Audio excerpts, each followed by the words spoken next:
En vigueur depuis 4 ans, le Plan national de développement 2018-2022 subit de plein fouet les affres de la crise économique et sanitaire, ce qui a ralenti son opérationnalisation dans toutes les facettes. Dans l'objectif de recadrer le tir et réorienter les priorités, le Conseil national d'évaluation de ce dernier était en conclave le 25 octobre pour examiner le rapport y afférent, afin de déterminer les perspectives de développement. Cette réunion stratégique d'évaluation sectorielle pilotée par Ingrid Olga Ghislaine Ebouka Babakas, ministre de l'économie, du plan, de la statistique et de l'intégration régionale, s'est donné pour mission de faire le diagnostic de tous les contours du PND finissant, dénicher les résolutions à intégrer dans le nouveau PND en élaboration par les experts nationaux.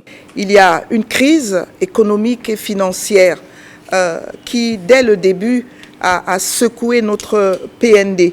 Vous savez que nous avons élaboré ce plan national de développement dans une logique de pouvoir signer un programme avec le Fonds monétaire international. Nous avons signé un programme avec le Fonds monétaire international.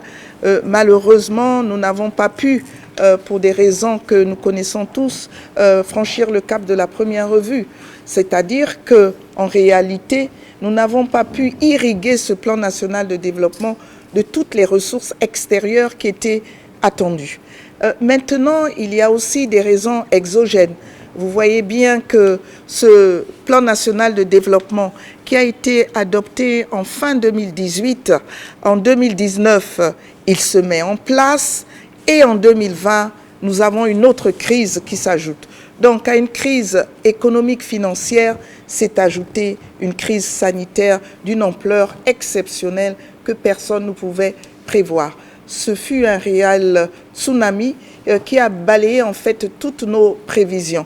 C'est pour dire que dans l'exercice que nous avons dorénavant à faire pour le nouveau PND 2022-2026, toutes les recommandations pertinentes que l'on trouvera dans le rapport d'évaluation seront effectivement exploitées pour donner encore plus de chance à ce nouveau plan national de développement. Le prochain plan national de développement qui sert d'outil de programmation des actions gouvernementales se veut être plus ambitieux avec moins d'axes à prioriser. Cette réunion d'évaluation interministérielle a accouché de quelques recommandations qu'il faut prendre en ligne de compte dans la dynamique de rendre l'action de l'exécutif plus robuste. Nous allons faire un effort pour qu'il y ait moins d'axes à traiter. Ça, c'est une des recommandations dans le cadre de l'élaboration.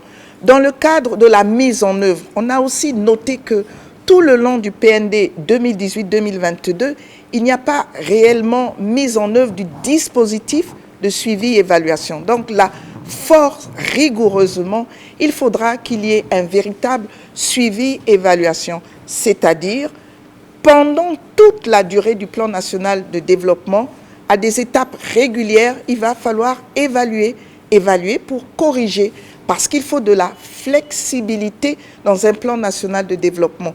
Voyez, dans le plan national de développement passé, on n'a pas su s'adapter au changement du contexte.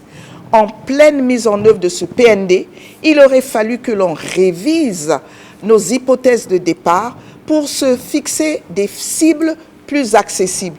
On a eu un instrument trop rigide et lorsque vous avez un instrument trop rigide qui ne s'adapte pas à la modification du contexte, vous courez le risque qu'il soit donc en deçà des attentes qui ont été prévues. Adopté et promulgué en 2018, l'ancien PND est mis en œuvre sur 3 axes, notamment le renforcement de la gouvernance au plan administratif, économique, juridique, sécuritaire et politique, la réforme du système éducatif, la formation qualifiante et professionnelle, enfin la diversification de l'économie fondée sur les secteurs porteurs de croissance, à savoir l'agriculture, le tourisme et l'industrie.